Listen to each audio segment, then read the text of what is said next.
Well, welcome back to Gopher's Workshop. I'm your host, Aaron, and joining me, as usual, with his little Necron sitting next to him, is the weird, creepy Chris. What did I do to you? It's Drukhari episode. Get over it. They're the creepy ones. Played them. You played them. I haven't played them in many, many moons, known as editions. That's what we refer to moons as now, right? Editions. Yeah, pretty much. Editions. Yeah. So we're doing a Drukhari review. We got the new Codex. Per usual, whenever we do a Codex review, I will have a army list that we'll put up on Patreon so you can see what I think is cool / what I would play. It's not to say that it's the best list out there, but usually I have some weird takes. So it's an interesting thing to think about, at least. You mean suppressors? They're the best and you know it. That's why there's two in every list I make. It's fine. I'm creating a meta just in time for the edition to end, but I'm creating a suppressor meta. You're going to be the reason suppressors go up in points. You know what? And I've been saying that for a while. The problem is I teach people locally how good they are, and then everyone agrees. But also, I've gone to 2 GTs this edition and played myself. Right? I've helped a bunch of other people go to GTs, but I've only gone to 2. So I haven't really gone up in points because I haven't.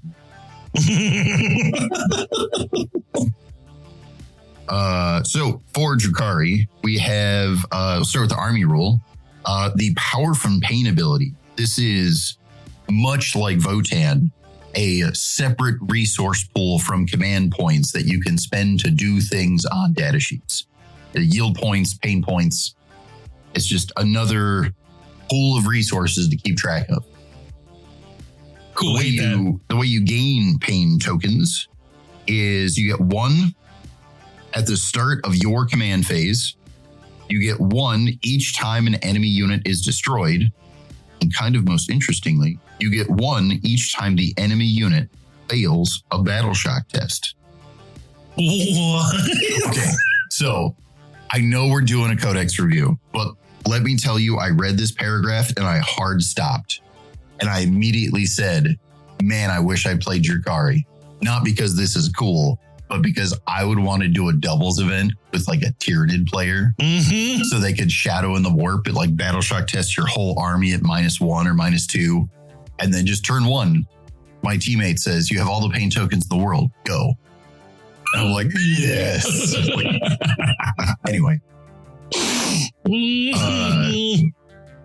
So long story short, you get these pain tokens and you can spend them on units. Depending on what the data sheet says, depends on what the benefit you get is. So different units will gain different benefits. But what's most interesting is the tokens are extremely efficient. When you spend a pain token to say, let's this troop unit activate their power from pain ability. If they have attached character, technically 2 units, right? But we've attached them, so now they're 1.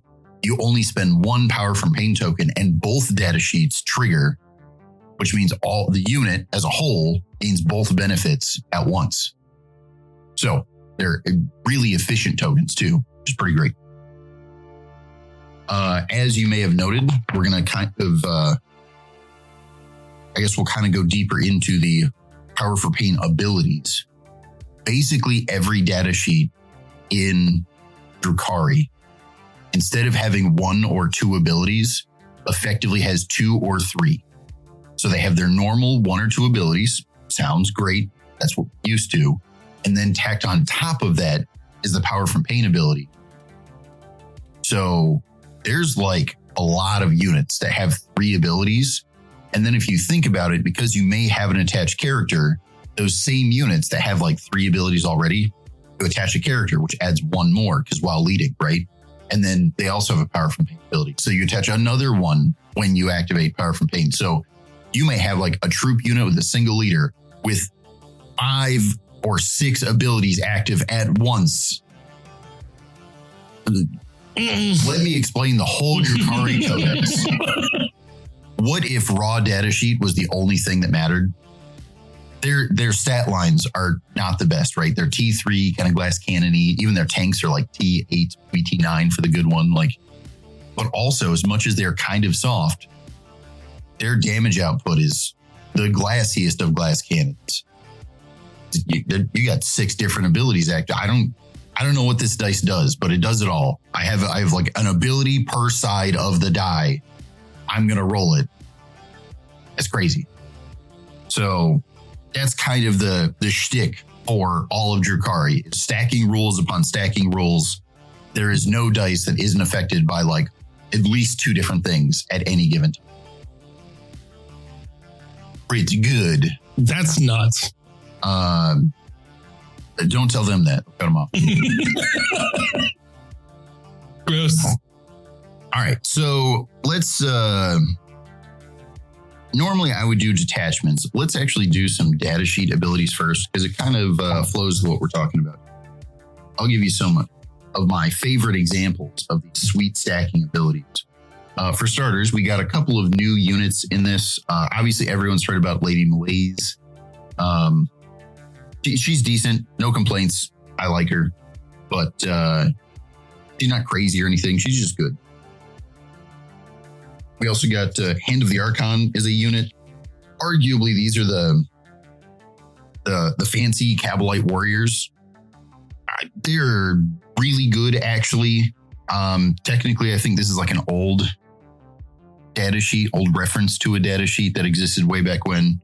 But generally, they're just kind of, they're like Vanguard vets compared to regular jump pack guys, right? Like they are a Cabalite warrior, but also they're a little more veteran, have a few more options.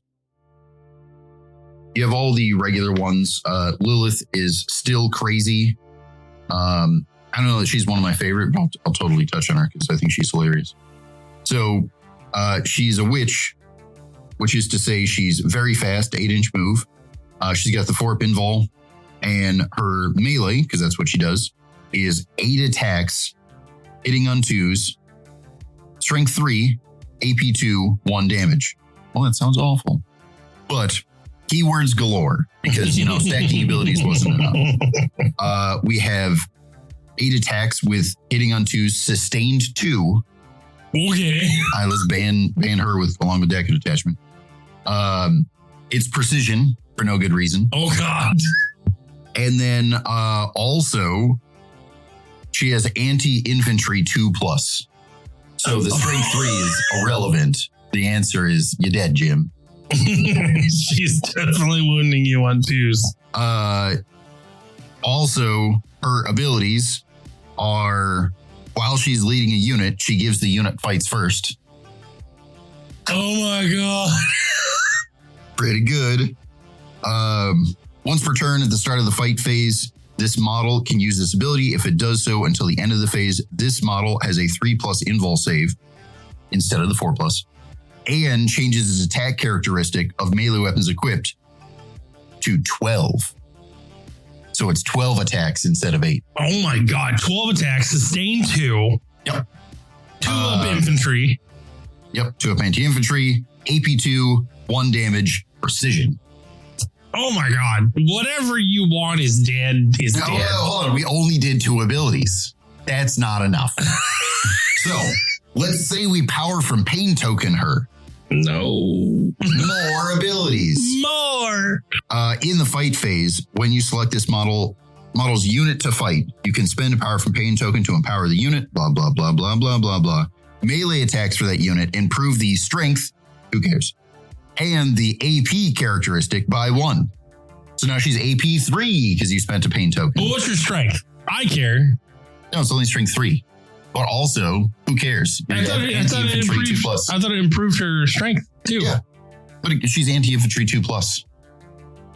I don't care. Yeah, but if I want to fight a tank with her. You're not going to fight a tank with her. I swear to God, she'll stab you. My blood angel came out. Okay. All jokes aside, that's ridiculous. No, but again, you can't even evaluate her. Like, she's already really good, right? Like, we're laughing at how good she is. But she's an epic character, so I guess I can't be mad at that. But you remember how I said it's like 3 to 6 stacking rules? I'm only going over 3. She's going to lead a unit, right? Let's look at the only unit she can lead. I don't know that I'm impressed by these gals, but also we're just buffing Lilith, and that's the only part that matters. So the unit that she could lead, let me switch pages here. While she's leading the unit, the attached unit, specifically witches, has the ability, each time an enemy unit, excluding vehicle monsters, is within engagement of one or more enemy units, and they try to use the fallback ability, all models in that enemy unit must take a desperate escape test. If the unit is battle shocked, subtract 1 from that test. So after she brutalizes something, she then piles into something else and says, like, I will unintentionally kill more. Okay. Also, we used a power from pain token, right? So now we get to use the power from pain of this unit because it also affects her. At the start of your charge phase, you can spend 1 power from pain token to empower this unit. While empowered, this unit is eligible to declare a charge in a turn in which it advanced or fell back. So now you gave Lilith, the little monster, 8-inch move, advance and charge.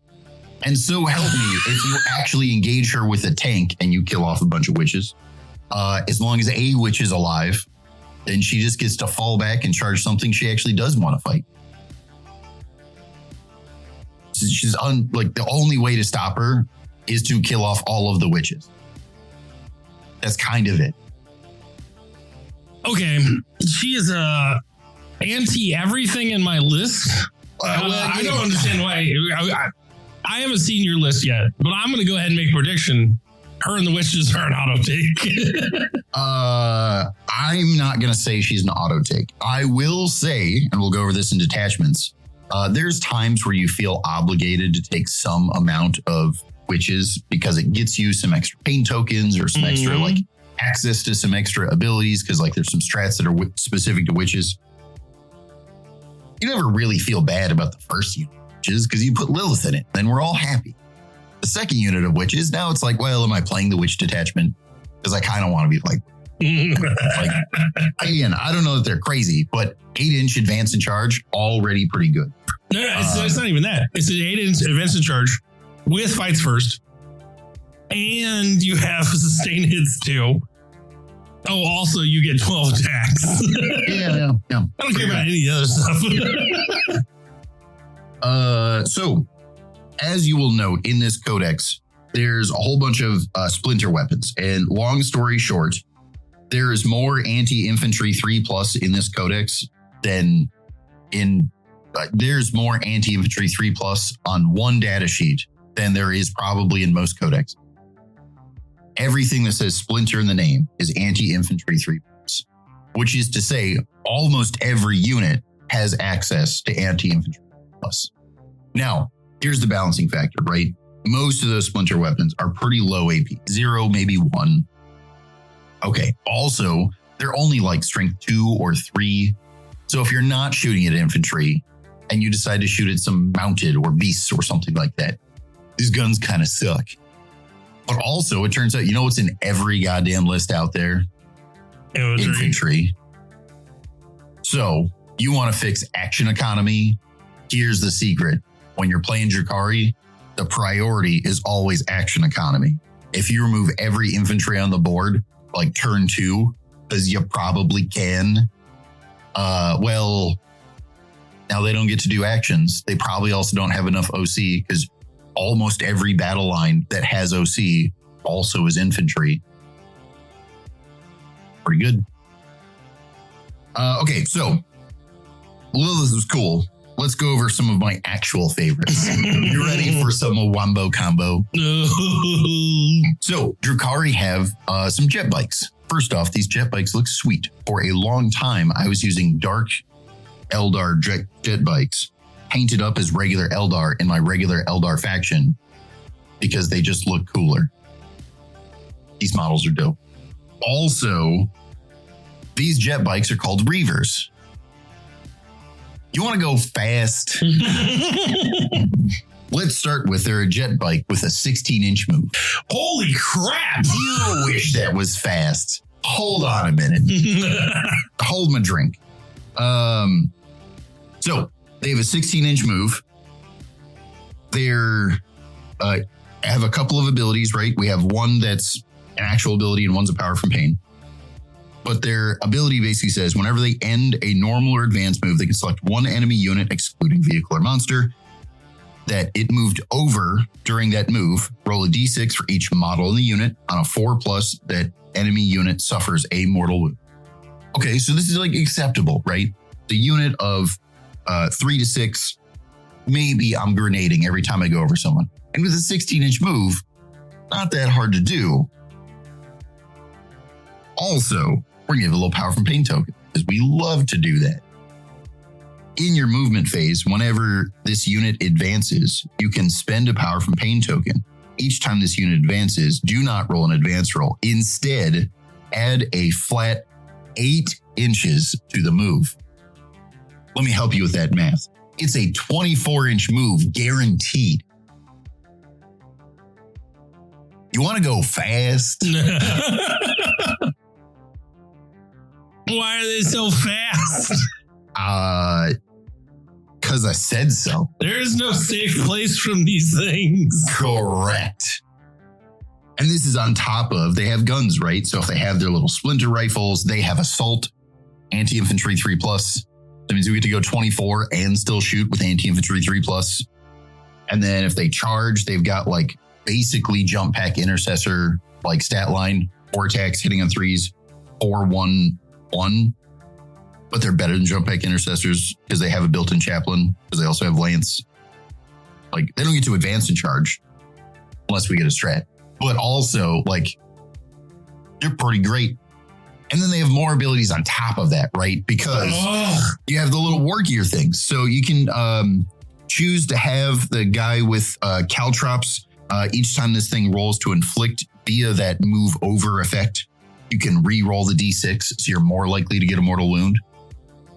Or we give a little grab talons, which means the bearer's melee weapons have an armor penetration of AP 2 instead of 1, and also gain lethal hits. So now we're 4 attacks hitting on 3s, 4-2-1 with lance and lethal hits. And it's only for that specific model, right? So we're talking about like 2 guys out of a brick of 6 gain an extra cool thing. I still think I'd take the reroll. Me too. So, super good. All right. You want to go a billion inches. It turns out they literally could not prevent you from getting behind enemy line. It's a guaranteed score. 24-inch move. You can't stop me. Oh, I pulled it turn 1. I don't even know that I need to throw it back. I can just do it anyway. Holy crap. If this is happening, deal with it. Good God. You wish that. I do. All I keep thinking is, boy, howdy, I'm fast. And I've never had to do with anything faster than me. Yep. They're objectively faster than you. Okay, so we're going to talk about my favorite utility unit, because while these guys aren't like, holy cow, like the greatest thing in here, they are so good and so utility based that I would argue competitively, most factions are built upon their like utility pieces, right? Like, is their utility piece cheap enough? Is their utility piece fast enough to do the scoring? Is it, things like that. So we have little mandrakes. These little mandrakes have a slew of keywords. They have deep strike, they have infiltrate, they have stealth. Their ability is 18-inch lone op, and their power from pain ability allows them to uppy downy. They got lone op and uppy downy. Lone op, uppy downy, stealth. To be fair, it's bad lone op. It's 18 inches instead of 12. But also, plus they get to infiltrate, which means like I could infiltrate screening. If I end up finding out that I go first, I could just uppy downy them out of the way and now use them as like a scoring piece later.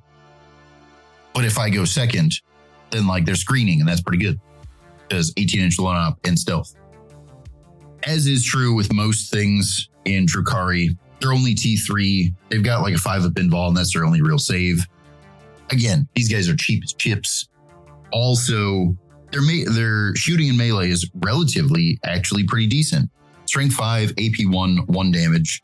Not a big number of dice. But again, we're talking about like a really cheap unit that has like every utility ability I could possibly ask for on the same data sheet. Again, I'm not saying this unit is the best data sheet in the Codex. Also, I'm telling you, I cannot see a detachment where you're not playing some amount of this, because this is probably the best utility in the whole Codex. I can see it. Yeah, I love them. Super good. Generally, Scourges with heavy weapons are still good. They've been good most of this edition during Index, so we're going to kind of skip over those. But basically, it's a dev squad with jump packs. Feels good. Going to probably my favorite data sheet in this Codex, the Ravager, which is a Bigham gunboat. So this is the Drukhari's version of a Predator. You can basically get 3 las cannons. That's what it starts with. So again, Predator. But you can swap out those las cannons for what they call disintegrator cannons, which is 3 attacks, hitting on 3s, strength 6, AP 3, flat 2 damage. Like a really solid elite busting gun. You can make some match however you want. There's not even restriction. You can do 1 and 2, all 3, however you want.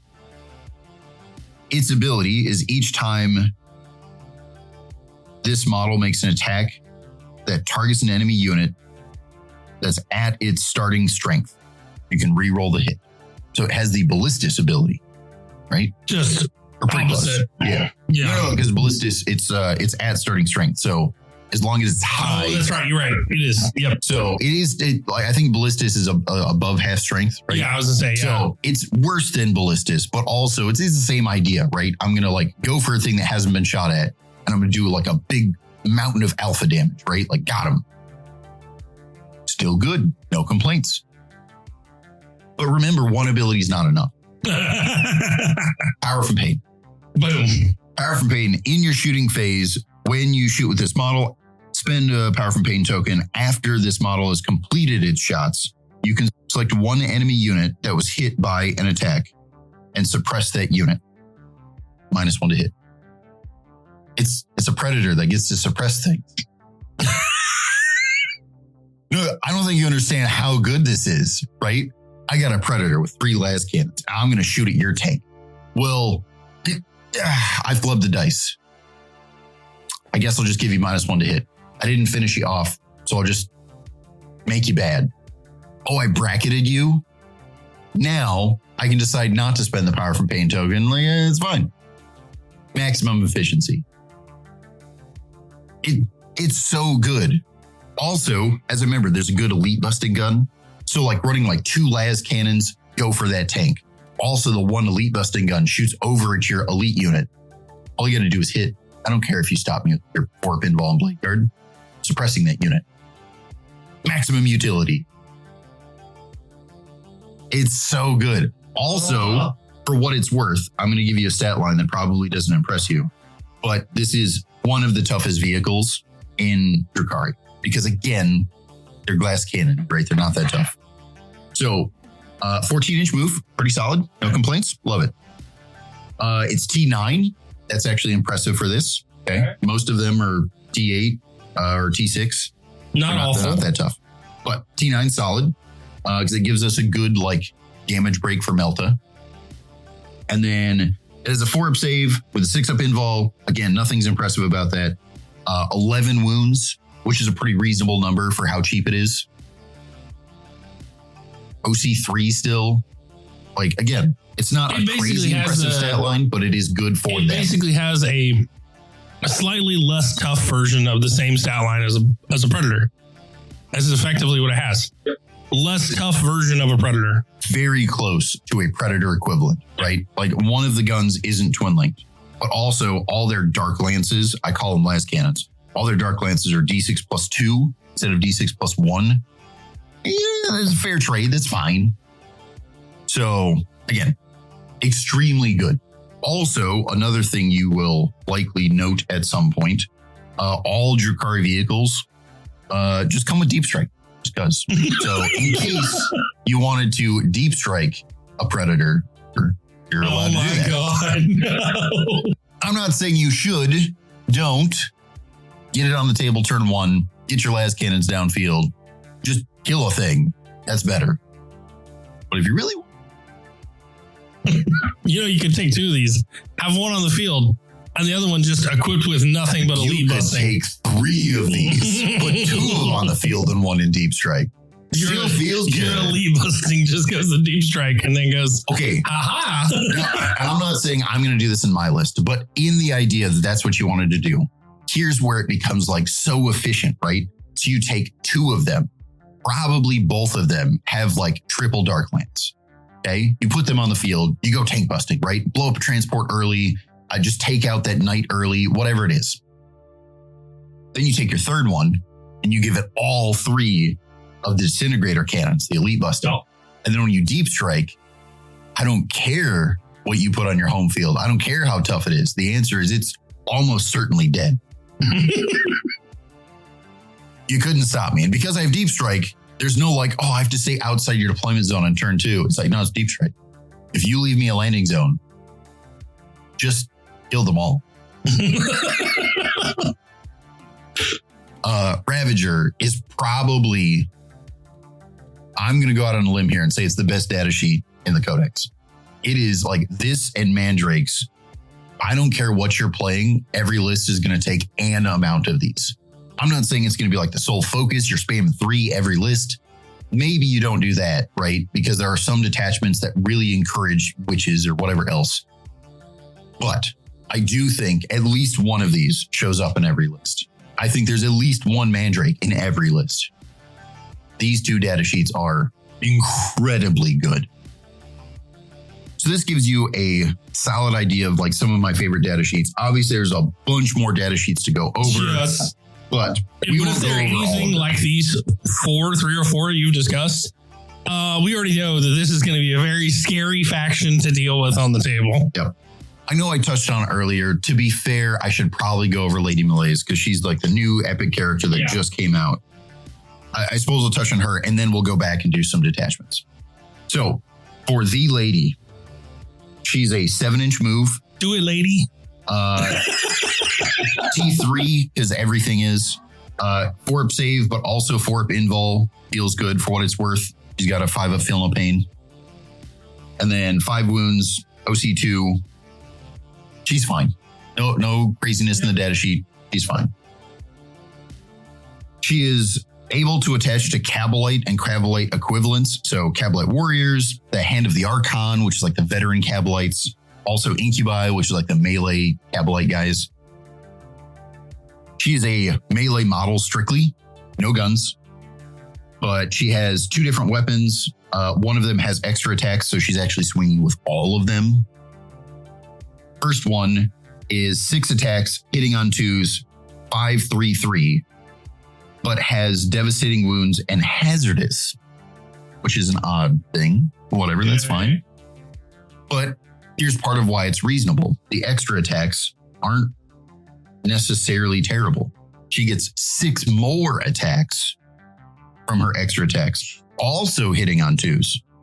Only strength 3, AP 0-1 damage. Not impressive.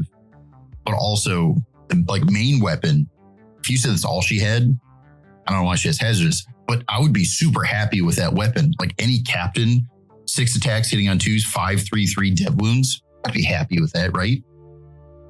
So I think she gained hazardous on that strictly because she's getting an additional 6 attacks of like clean up a wound or 2 or, deal with some chaff so she doesn't get bogged down. So now her abilities.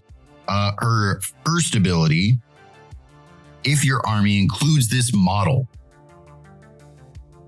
this doesn't include the model. There's no like on the field. There's no leading a unit. As long as you purchased her. After both players have deployed, select up to 3 Drukhari units. Again, not infantry, not anything, just Drukhari units. Is this about to be a captain ability? Kind of, yep. You redeploy them. Yep, there it is. When you redeploy them, you are allowed to put them into strategic reserves, regardless of how many units you already have in strategic reserves. She got the Phobos captain ability. Technically better than. Also really good. She's not restricted to infantry. Again, you could literally no, I'm going to set up these Venoms with dudes inside. Oh, you have too much tank busting on the side. I hate that. I'm going to redeploy them. They don't quite fit over here because I'm going to body block myself with the wall. I'll just put that one into deep strike. It'll come in turn 2 behind your line. Super good. Again, she's not crazy amazing, but also the amount of utility on every data sheet in this codex is not a small amount. That's her first ability. We don't do one ability around here. Second ability. She has an aura. Each time your opponent targets a unit in their army with a stratagem, if that unit is within 12 inches of this model, increase the CP cost by 1. Okay. I don't know that that's crazy, but the fact that she wants to be stuck in melee makes it way more usable already. And unlike things like the Calidus Assassin, she's able to be leading a unit, so she has enough extra bodies to keep her alive in order to make that more relevant. Again, pretty decent. We need a third ability. It's not enough. We're going to do a Power from Pain token. In your shooting phase or fight phase, when you select this model's unit to shoot or fight, you can spend a Power from Pain token. If you do, the sustained 1 and lethal hits until end of turn for weapons equipped by models in that unit. So she gives the whole unit sustained hits 1 and lethal hits. Oh no, sorry. Select 1. My apologies. One or the other. One or. But it's sustained 1 or lethal hits. Probably most of the time going to be selecting sustains. It's almost always going to be sustained because in this faction, the arguments, especially for shooting, let me clarify. If you're shooting, almost everything has anti-infantry 3+. And you're probably shooting at an infantry target because that's the majority of what most lists are outside knights. Man, that's what you want. Also, so help me if they are playing knights, we'll just take lethal hits then. Still reasonable. On top of that, if you're in melee, I've got 12 attacks with her alone. I have 12 attacks. 6 of them have dev wounds. I'm probably taking sustained hits. On average, that's 2 extra dice. It's a guaranteed 12 hits. It's pretty good. Now, obviously, these are the abilities on Lady Malais's data sheet. There are 3 different units she can attach to, which means she'll have even more abilities. I don't want to go over all of them because, again, we have 3 different data sheets, and each of them have at least 2 abilities, if not 3. So you could really stack some stuff on here as far as making her crazy. Again, I don't know that she's actually my favorite. I think I like Lilith better, but I think Lilith is better only in that she's so kind of consistent output. Whereas here, between sustained hits, between being in a unit that's slightly more expensive, probably, because Incubi are definitely more expensive than Witches, it's a little harder to argue some consistency here or damage per point sort of thing. But again, overall, model's pretty dope. She's good objectively. No complaints. So working our way backwards here, we'll do some detachments, but we're going to do that after a mid-break. Woohoo!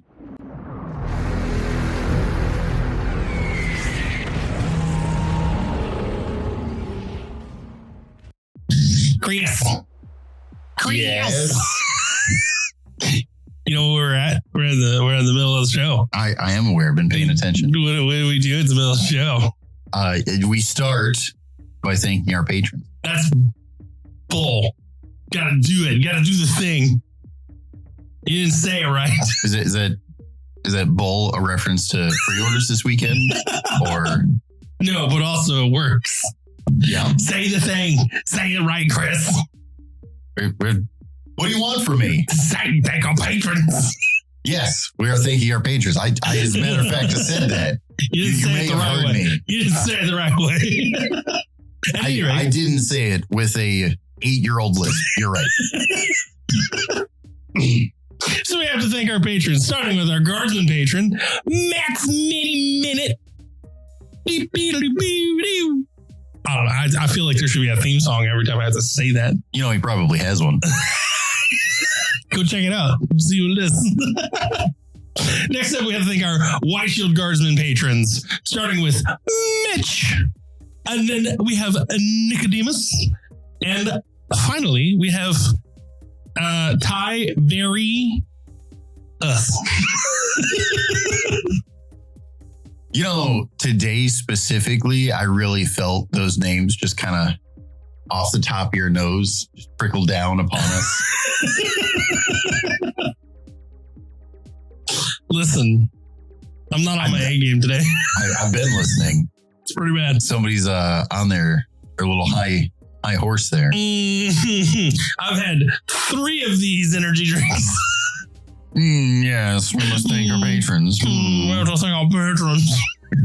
At any rate, thank you to our patrons. Because without you, this wouldn't be possible. And thank you to our dear listeners. Because without you, we wouldn't have a show. So thank you, everyone. We love you. All jokes aside, we love you very much. Except for Chris. Chris doesn't love anybody. That's not true. Do you love our patrons? More than you. Shots fired. Anyway, speaking of shots fired, what do we have for this week? Again, we're getting close to the holiday season, so we're seeing a bunch of previews that aren't actually available yet, or aren't really going to be available anytime soon. We talked about Christmas boxes last week. This week, we got the Red Gobbo. Super cool looking mini, but again, that's like a Christmas thing, so we still got a solid month before that becomes a thing. Okay, I have a thing I want to talk about here. More of the ask the expert, all right? Don't ask me anything. The Red Gobbo is not a playable unit, correct? So short answer is no. He has been a playable unit in the past, but also no, he is not a playable unit. You can use him as effectively a proxy for other things if you want to. Okay. And I've definitely seen, because like, depending on what year, like which version of Red Gobbo, they're in like different base sizes. So like I've seen people use him as like a runt herder before. I've seen people use him as a as like Makari. So I've seen people use the Red Gobbo because it's like a sweet looking mini, right? I've seen them use him for a bunch of different stuff, but technically he's like a display piece. He's a fun hobby thing for the Christmas season. He's not some sort of like playable, gain some advantage character. He doesn't have a unique data sheet. Okay. No, that's what I was wondering. Ever since I got in, the Red Gobbo has been anything anyone talked about during the holiday seasons. They're like, the Red Gobbo, what are we going to get this year? I had no idea. I don't play Orcs. I have never known what the Red Gobbo was all about. Yeah. He is a sweet stand-in model for something else. There was one year where he was like on top of a squig, and then I saw people using that as like their bomb squig for tank busters, or there's a whole bunch of like squig tokens. So I've just seen them like replace those to be, here's my cool version, things like that. It's kind of like if you play card games, you can have the card, or you can have the card in foil. And he's like the foil version. He's like, I got the fancy, like cool guy. This makes total sense. Yeah.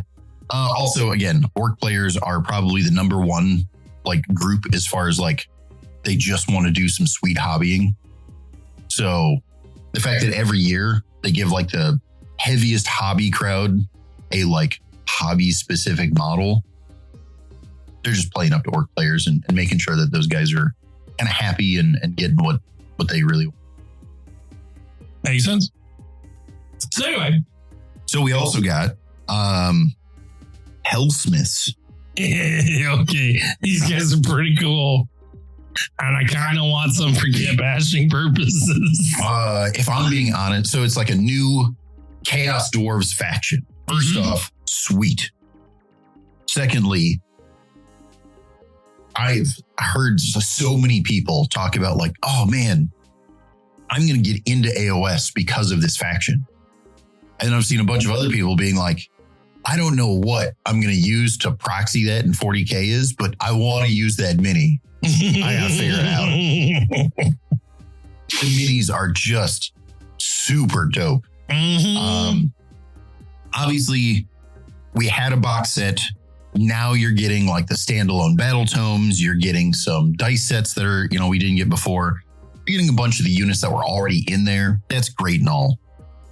Thing that I think is really going to get people excited is we're getting a couple of new units, as well as, because I can buy individuals now, those who are wanting to do some kit bashing, some proxying, some whatever. This will be way easier to do now, right? Like buying a $200 and something box set. I don't want to do that for kit bashing purposes.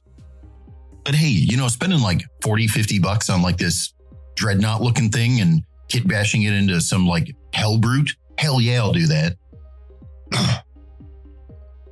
So we got individual units. That's pretty cool. Obviously, the big shout out here is the metal minotaur with wings and rider. Yes. Oh, God, that model's cool. I'm not gonna lie. I kept looking at this going, I could kit bash a pretty sweet Brutal. I could kit bash two pretty sweet Brutalis Dreadnoughts. One for the Minotaurs and one for the Blood Angels. I don't think you fully understand how big that Minotaur is. The Dominator engine, that could totally be a Dreadnought of some kind, sure. Right? Like the Minotaur with Rider. Oh, that thing's way bigger than I think you think. That's where we're using body parts. We're not using the whole thing. You're telling me I couldn't get bash that Minotaur body into a Dreadnought? All right. All right. So in my head right now, I'm thinking about how you shave down the wings so they're like directly backwards, right? Like he's diving. Yeah. And then you just like get a Brutalis base and just put like his tips of his horns and his little nose just on the base. So he's like directly dive bombing into the ground. And that's like the only way you're going to fit him on the base. Like he's just head first straight into the dirt. That's how you fit him on the base. That's a Brutalis right there. No, again, he is a big ass sweet model. He is kind of huge, especially that wingspan makes him giant. Yeah. Anyway, here's what I actually got to say. All the models are sweet. I have to give GW some props on this release, specifically because of how many of these units on initial release are multi-unit hits. The Demon Smith guy also has an alternate build. The Minotaur with Rider has like multiple different riders, so he can be like a sorcerer guy or a lord guy. Like, again, a bunch of these have multiple options. Super happy with this, right? We've all had, especially in 40K, we've all had that thing of where like, no, look, I got these like Eradicator guys. They're so sweet. I paid way too much for them because I wanted to use them early. And then you get like the standalone kit. You're like, oh, well, now they have different warrior option. My guys aren't like, I need to like kit bash my dudes now. Aw. Again, just out of the gate, getting multiple units per kit. That feels really good.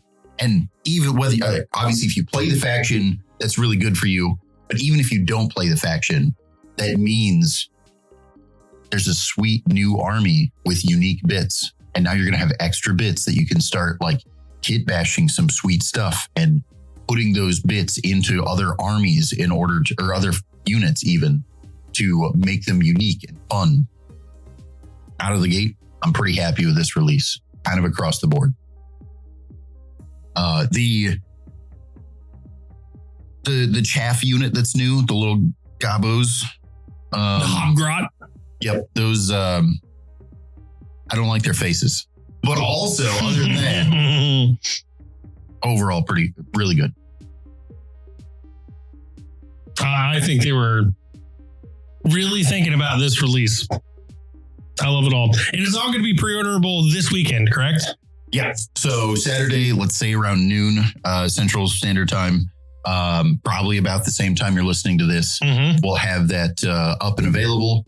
Obviously, I don't have confirmed numbers yet, but I am estimating here we're going to see some pretty hard allocations only because there's been enough talk around this faction, and it's a brand new faction, just like with Cathay. And when the battle boxes came out, not everybody could get them. Yeah. So I think we're going to allocate it to a fairly low number on initial release.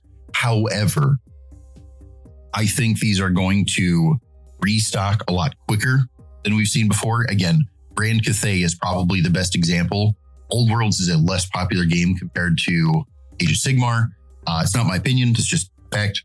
Brand Cathay came out and we really struggled to get stuff out. And then because after the first wave of sales, they kind of took a while to get restocks. I think this one is going to be a similar fashion, except for that delay in getting restocks is probably going to be a lot shorter because they're going to be more comfortable, being that it's Age of Sigmar, to do those reprints a lot earlier. This is all to say, if you want a thing, I would hurry over and get it while you can.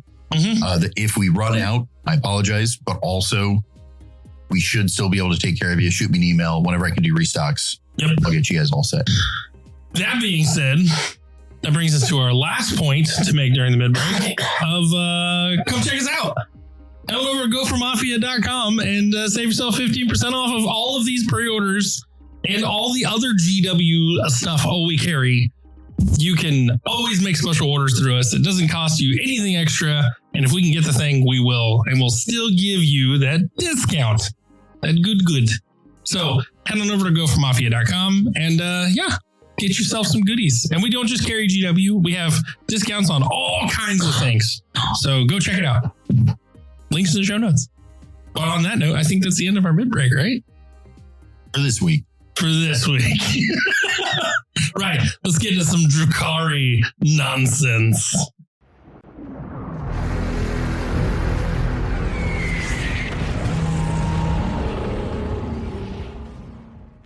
Well, here we are, Chris. We're back. It's the last part of our episode. You want to tell me about some more Drukhari nonsense? Oh, I suppose. Hey, buddy.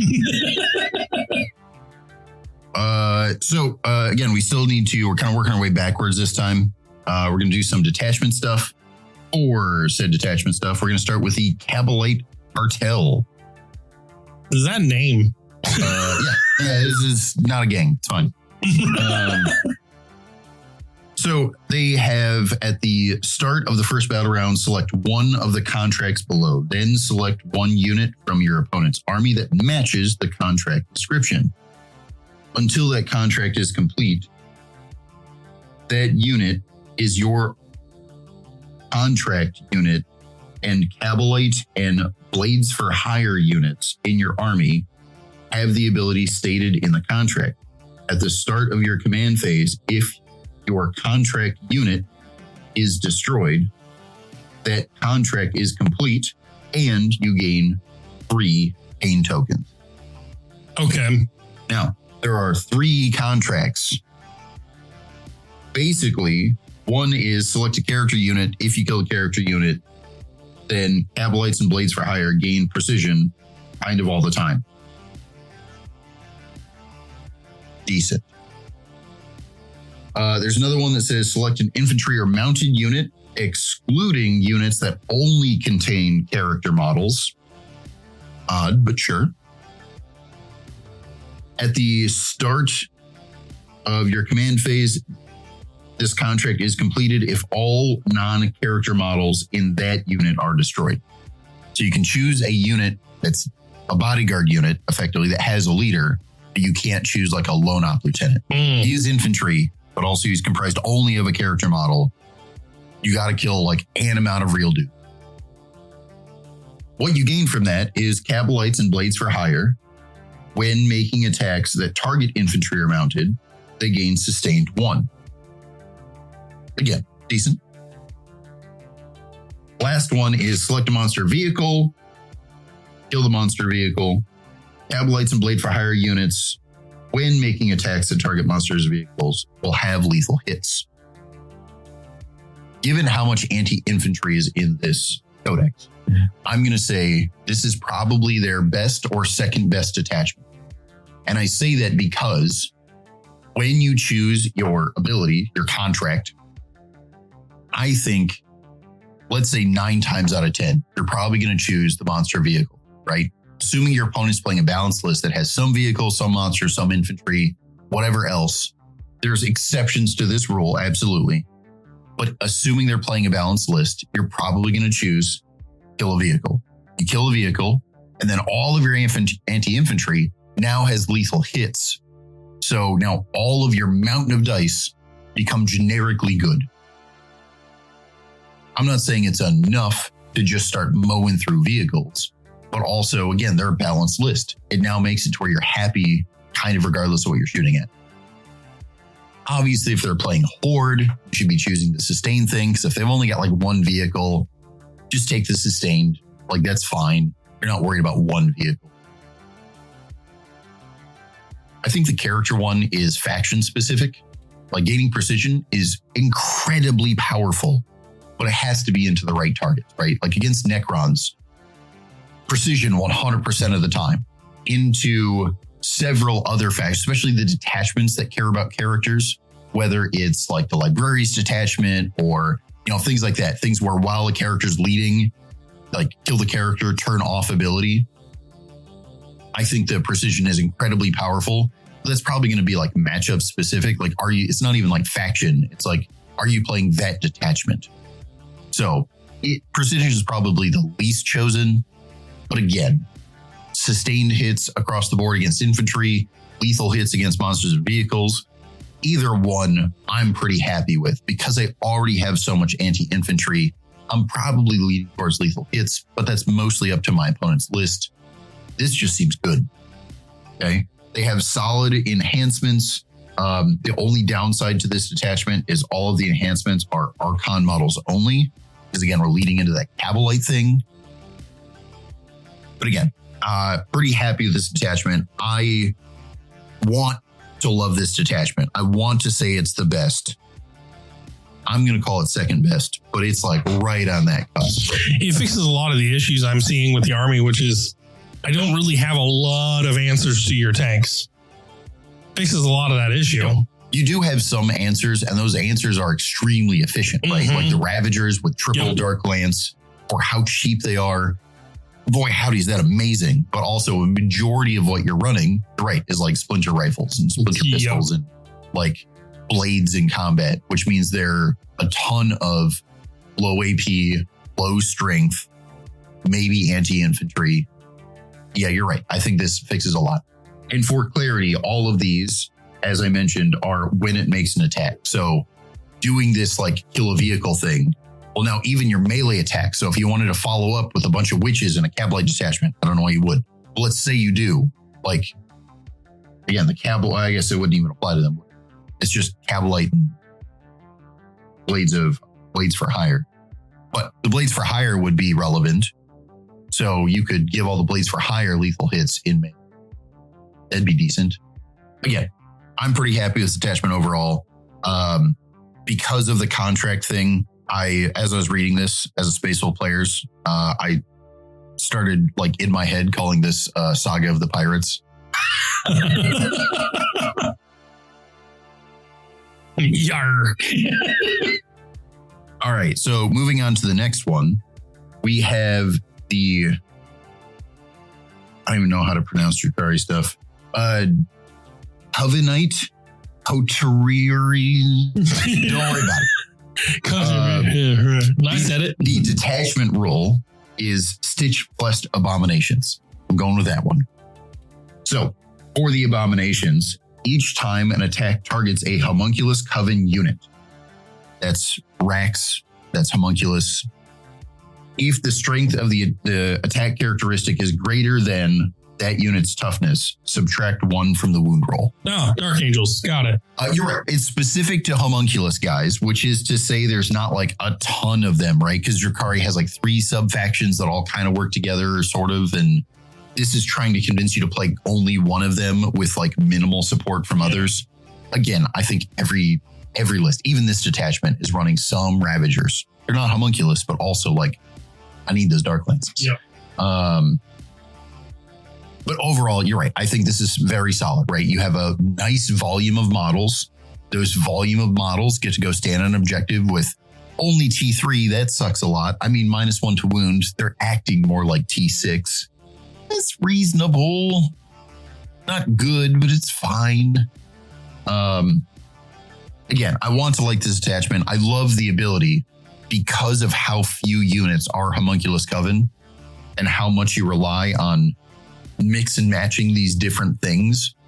I don't think this is that great, but there are some extremely solid stuff in here if this is what you decide to play.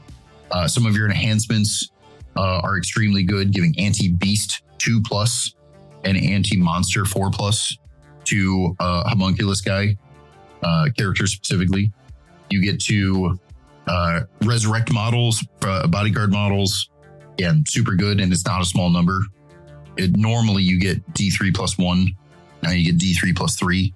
That's a real number of like free models. Mm-hmm.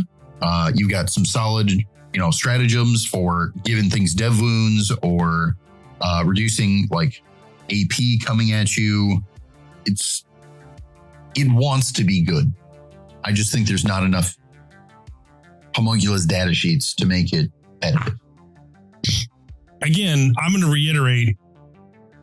When Chris says it's not competitive, that does not mean you can't take it and can't make it competitive. Correct. It's just saying it's way harder. It's way harder to do. So, again, how complicated the fact that, let me start with all of these detachments arguably are playable. And I'm going to say that only because the power of this codex isn't in the detachments. There are factions where it's absolutely where the power is. Also, this one, all the power is in the data sheets, right? These are all like bonus, nice to have rules. When you have 6 abilities on a single unit, and that's before we even look at the detachment. Do I care about the detachment? Like, I've already got 6 things going on. I'm pretty happy. Yeah, I don't know that any of these are unplayable. I just don't know that all but 2 of these are arguably competitive. Because which is true for most of these, I would argue just giving yourself more pain tokens is probably where most of the power is. Because most of your power comes straight from the data sheet. That's it. So that's part of why I say like the Kabalite cartel is probably stronger because not only are you gaining a sweet ability, and that's great and all, but also it like gives you 3 pain tokens just because like that's what I wanted, man. So anywho, moving on to the next one. Spectacle of Spite, also known as combat drugs. I love drugs. So this one is the Witches detachment. So it's all about succubus and witches. And again, this one, should be very solid. Witches are mediocre at best, but Lilith is amazing. Succubus is really good. If you can get stuck in, witches have a 4+ invul. They're really good. If you're not stuck in, because that only applies to melee, well, they're pretty soft and they just kind of fall over and die. But for said combat drugs, at the start of your command phase, select which combat drug you want to be active for your army until your next command phase. To do so, you can select 1 from the list below, or you can randomly select 2 by rolling 2d6. When doing so, combat drugs you have previously selected cannot become selected again, but if you randomly select one that has already been activated, it has no additional. Long story short, when rolling 2d6, don't roll the same number. Too easy. Again, there's 6 abilities here because you get to roll a d6. First one, add 1 to the attack characteristics of melee weapon for witch cult units. Add 2 inches to the move characteristic of witch cult units. Boy, howdy is Lilith moving. Improve the weapon skill characteristic of melee weapons by witch cult. Add 1 to the toughness characteristic of witch cult units. Add 1 to the strength characteristic of witch cult units. This is the worst one. Improve the leadership characteristic of witch cult models by 1 and improve the ballistic skill of witch cult models by 1. Now, most witch cult is running like pistols. So the ballistic skill is not impressive. That's why it's tacked onto leadership. I'm not saying this one's great, but also this is barely better than strength. And I think that depends on the matchup, right? If you're running into a horde, which is not super likely, but is possible, as we've seen with LVO, the strength could totally be better. Most of the time, your strength is so low, going from like strength 3 to 4, from 4 to 5. It is an advantage, but also it's minor enough that volume of dice is what you wanted anyway. We're just fishing for 5s and 6s. So I kind of feel like the leadership is probably going to be slightly more valuable. But again, we're talking about like the bottom floor of the barrel being like this low, or we'll add a sheet of paper higher. Like it's not, neither of them are particularly impressive. However, pretty much all the other 4 are pretty great. Adding 1 to the toughness, going from T3 to T4, is actually pretty solid because T3 sucks. Improving the weapon skill.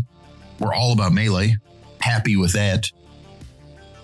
Adding 2 inches to the move characteristic. Adding 1 to the attacks characteristic. Just straight volume of dice. Love these things. Again, solid enhancements, but they're all restricted to Succubus. Decent enhancements, but they're all, decent stratagems, but all but 2 are restricted to Witch Cult. The 2 that aren't restricted to Witch Cult are pretty solid, but they're still kind of melee oriented, giving yourself advance and charge on a not like a regular Drukhari unit. Fits the theme of the detachment, but also by the time I'm taking a bucket of Witch Cult, what else am I taking? Like Ravagers? I'm not going to advance and charge with that, right? Like some jet bikes. Maybe I advanced and charge with that, but also like I was just going fast to get in their deployment zone to deal some mortal wounds. I don't know that I really needed the like charge, but I'd be happy to have it. So like, again, it's all on theme. It all could be very good. In general, I like really durable armies, and Witch Cult is durable as long as you stay in combat. I don't know that I see enough here of prevent them from getting out of combat. As a reminder, we talked earlier about witches forcing desperate escape tests if they fall back. So there's plenty of discouragement from falling back, but I don't know if there's enough like preventing them from falling back. Given that we're T3 with like a 6-up save, if I have to fall back and lose like 2 Marines, that sucks. Also, the like 4 Marines that are left, probably enough to wipe the unit. Like, just some regular intercessors could totally wipe a unit if they felt like it. We're not tough. So I'm not a fan of this detachment, but I totally see the potential. This one could be very good, but you got to find someone who's like good and comfortable with this play style. All right. Next one, we have Sky Splinter Assault. I see a lot of people trying to take this one just by the name alone. This is the transport detachment because it seems like everyone's getting a transport detachment. Each time a Drukhari unit from your army disembarks from a transport until the end of the end of the turn, my apologies, ranged weapons gain ignore cover. Melee weapons gain lance. Okay. Nothing wrong with this, except for you have to take in a bucket of transports. Mm-hmm. Now, on the upside, Drukhari have some pretty solid transports. The Venom comes with like 2 reasonable guns attached. it allows you to split up units, like Cabalite units, into 2 5-mans. So it can be really board efficient and action efficient to do so. I am relatively happy with this detachment. Most of the transport detachments are very hit or miss. They're like, why would you ever take this? Or, no, I totally see it. This is one of the, I totally see it. Again, when I play this detachment, no. But could I understand why this could be good? Absolutely.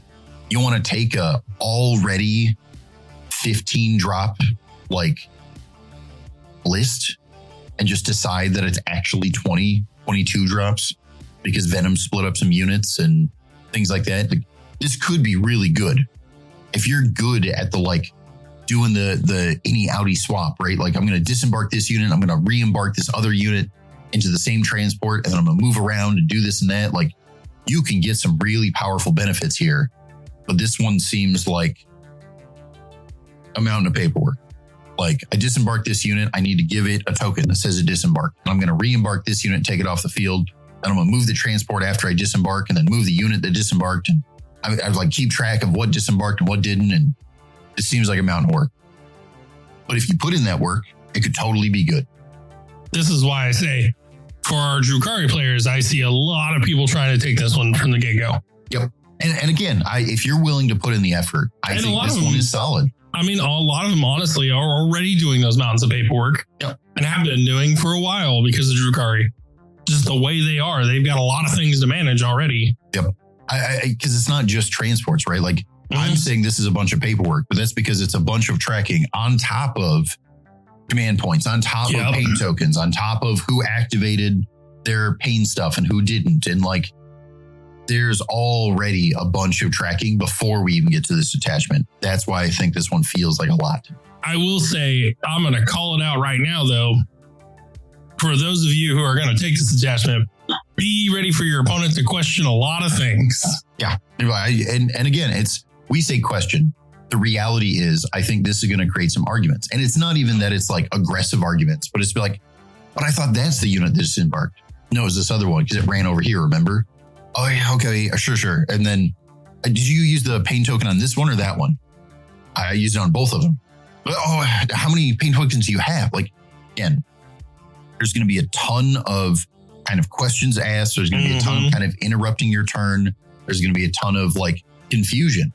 And I'm not even saying that like the Drukhari player is going to get it right all the time. Like, those questions I think are actually really good for the game because you have so much junk to track as the Drukhari player. No, I'm glad you asked me because I had to think about it. And you're right. I totally did mess that up. I was supposed to, I disembarked this unit, not that one. I messed that up. Like, that's going to happen. You put in the effort, this can be really good. But also, again, this seems like a mountain of paperwork to track. You're going to have to put in a lot of games and you're going to have to get called out a lot of times before you get it down. Yep. All right. So we're on to the final detachment. And I'm going to tell you right now, this one is also either best or second best. I am pretty sure this is the one I would play, but yeah, it's on the cusp. This is the Real Space Raiders. And you may recognize this name because this is effectively their index detachment with some reworks. At the start of the battle, you gain 2 pain tokens for each of the following combinations your army contains. This is the very beginning of the game. Gain a benefit. 1 or more Archon models and 1 or more Cabalite warriors. Well, if you're taking an Archon, you're probably also taking a Cabalite unit to attach them. So if you take an Archon with his bodyguard, you get 2 command. 1 or more Succubus models with 1 or more Witches units. Again, you're taking a Succubus, you're probably taking a Witches unit. Bear in mind here, named characters have these things as well. So you could do the named Archon or you could do the named Succubus, Lilith. 1 unit, Lilith plus Witches. Even if I do no other Witches, I'm pretty happy about that, right? That's a good unit. And then the third one is 1 or more Homunculus models with 1 or more Rax units. So in theory, and it talks about it here, that this is cumulative, you could totally end up with start the game, I built my list correctly, I have 1 of each of these things, least, I start the game with 6 pain tokens. Now, there's a trade-off here, right? This is a sweet thing, right? Pain tokens are how I get all of my power. Like, it's totally worth it. But also, my whole detachment does a thing at the beginning of the game and then does nothing else the rest of the game. Like, I've got my enhancements and I got my strats, so it's not like there's not a reason to take this. But also, like, my main detachment ability is not ongoing. It's a one and done. But having 6 pain tokens early, I don't have to kill units first. I don't have to, like, manage my turn 1 with I only got 1 during my command phase. Am I going to advance and charge a Lilith, or am I going to do this other thing? Like, just start with 6. So you can have a really solid turn 1. I think this is probably best. It's generic. It's not necessarily super exciting, but it plays into all of the things that make this faction good. Now, with that in mind, there are some kind of odd things about this in that because it's supposed to be a balanced group of the 3, first off, you don't build your list that way, but that's the idea of the detachment. You have 1 enhancement that's a Drukhari model. You have 1 that's restricted to Archon, 1 restricted to Succubus, 1 restricted to Homunculus. You're probably not playing like a bunch of enhancements. You could, and again, some of these are solid. Also, you get a similar thing with the stratagem, right? You have 1 that's restricted to Witches, 1 that's restricted to Rax, 1 that's restricted to Homunculus Coven, 1 that says Drukhari that's not Homunculus Coven. You have 1 that's Kabalite Warriors only. You have, like, I shouldn't say only. A lot of these are pick 2 or 1 other, but there are a bunch of like odd restrictions, right? Like, in order to have the efficiency of this 2 CP stratagem, 2 CP is a lot for a stratagem. You have to select up to 2 Kabalite Warrior units. Okay, well, now that I don't hate that it's 2, or 1 other Drukhari unit. Again, do I like selecting 2 Kabalite units? I could probably justify 2 CP. I don't know that I want to spend 2 CP, but I might be able to justify it. Using this on a regular single Drukhari unit, God, does 2 CP feel like a lot? So I'm not saying it's technically restricted to Kabalite Warriors, but it feels like it is. Overall, this is the detachment for me. I think this one is great. I read this and my notes were unholy pain tokens, Batman. Just pain tokens everywhere. Turn 1 pain tokens is incredibly powerful because, again, all we care about is turning on those abilities. All my power's in my data sheets. The strats feel a little weird because it's, again, pick 2 Rax or 1 other Drukhari. Okay. I can't really go super deep into explaining this detachment because it's so generic, but also in its genericness, it turns on everything you want it to do because it kind of doesn't matter what list you build. As long as you put in the minimum requirements to get those 6 pain tokens, everything after those like 3 units with characters, build whatever it is you want to build and it still feels good. That's the list, right? It's so flexible and it's so consistent. I love this detachment. Well, that being said, brings us to the end of the book. Overall, my thoughts, Drukhari is going to be a problem when people finally get their hands on it and finally get some practice in. Drukhari is going to be a problem. So yes and no. I think, first off, there's going to be a kind of lag here, right? Mm-hmm. Like, this is, again, we talked about the paperwork. We talked about the, how glass cannon this faction is. It is going to take a while for Drukhari players to, get it down. Even the ones that were playing a bunch of Index, there's enough changes in Real Space Raiders. There's enough changes in data sheets that, it's going to take them a while to get back into the rhythm and really get competitive and that sort of thing. So we're going to see a bit of a lag with Drukhari. But beyond that, when they do figure it out, those are going to be the dedicated guys. those are going to be the guys that like don't mind that they lost the last 6 games trying to figure out their new codex. They really want to do this detachment. They really like this unit because it has like 5 abilities at once, right? By the time they remember all 5 abilities, this is a whole nother like level of effort you got to do. It is going to be very good. Now, as much as they are going to be, air quotes, as you say, a problem, yes, they're going to be good, but keep in mind, they're still a glass cannon. Oh, yeah. I don't care that they have 6 abilities. They're still T3. I don't care that they have 6 Turns abilities. out my bolt pistols are actually effective here. Yeah. So again, after you get a good player who remembers all their rules, who's able to track everything, who like does everything correctly, they are still going to be very, very susceptible to overextending. If I overextend with Lilith and make a mistake, well, it turns out witches are really easy to kill. Watch that whole unit of witches and probably Lilith die to a single unit of Infernus. It doesn't even need help.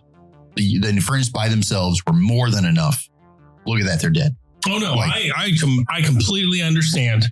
What I'm saying is, be on the lookout. Drukhari is going to be a problem because, one, we haven't had a lot of Drukhari in the scene prevalently. Yeah, we're gonna get more of it. We're gonna get more of it.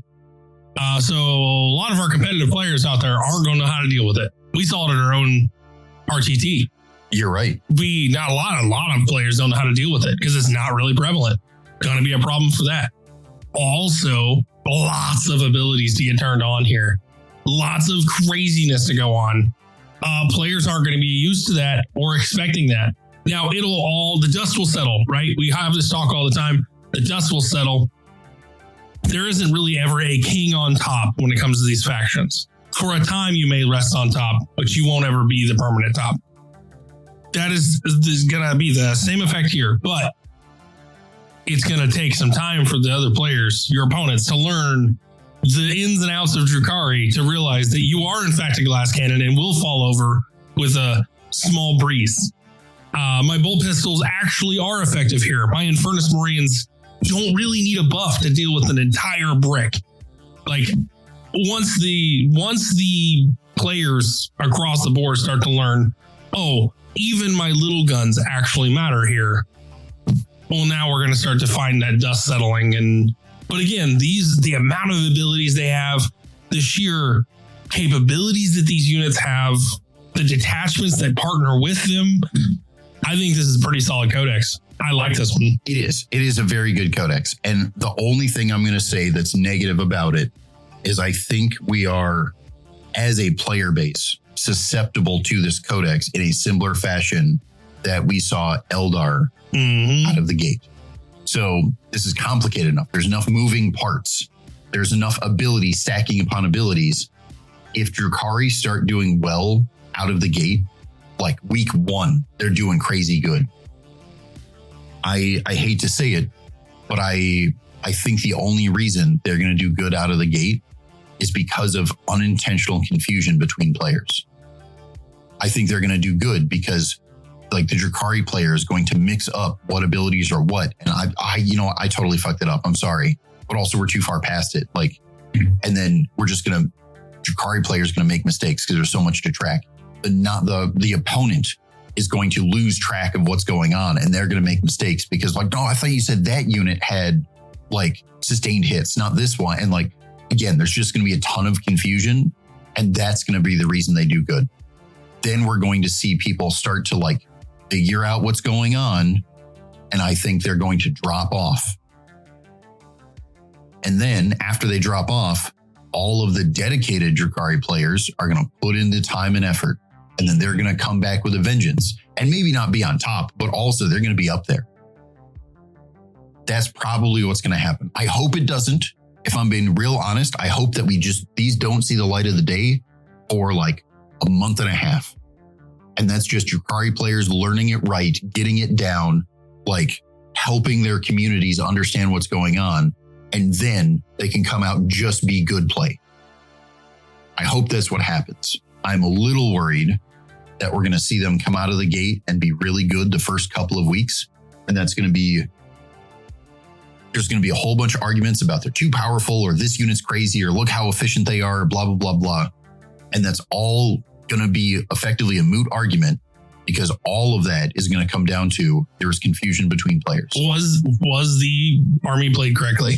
Yep. Is what it's going to come down to. And was the army played against correctly? Again, same argument we had with DACA detachment. DACA detachment wasn't necessarily crazy. It was that people were playing against it wrong. They saw orcs. They stood out in the open.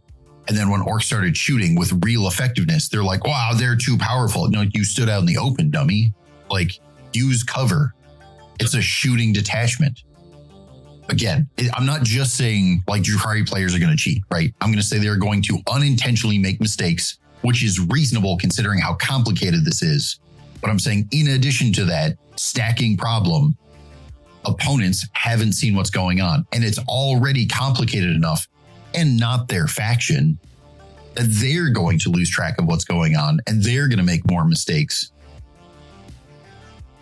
If this does well the first couple of weeks, I would not make any knee-jerk reactions. I think the first couple of weeks are irrelevant. Both Drukhari players and opponents need to learn this codex better before anyone starts to say that this is too weak or this is too powerful or this is bad or this is good. No one can say anything left or right until we get more time in the codex. And I'm saying time in codex is like minimum a month. And that's with people actually trying to figure it out. All that being said, I'll wrap it all up in a nice little bow for you all at home. Basically, what we're saying is help each other, help your community, make sure that you're keeping each other in the realm of honest.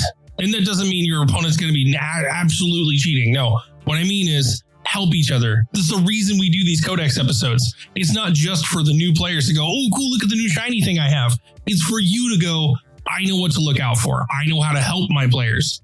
We all get these new books. We all get these new rules. We all get excited. And you know what? We mess up things. This game is already complicated. Add extra rules, extra steps, extra paperwork. Add all this to it. This is why we say the takeaway from this is help each other. Do not immediately run out the chute and try to hold each other liable. All these cheating, just help each other out. Assume positive intent.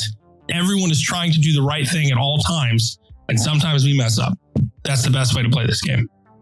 Correct. Because again, it's complicated enough. It is reasonable that mistakes are going to be made. Absolutely. As a matter of fact, I want to go out on introduce a thing for us, I guess, but also go out on a limb here and tell people this is the codex more than any other codex where I strongly encourage like tokens and note cards and like you need empower tokens and you need to be able to put them out to indicate what got empowered and what didn't. And like, man, especially the transport detachment, you need like disembark tokens to recognize, like they don't even have to be like, say disembark on them, right? Just get some of those glass beads and like red means disembark and then like blue means empowered and like just do something to track this because there's way too much to try to do this all in your head. Yep.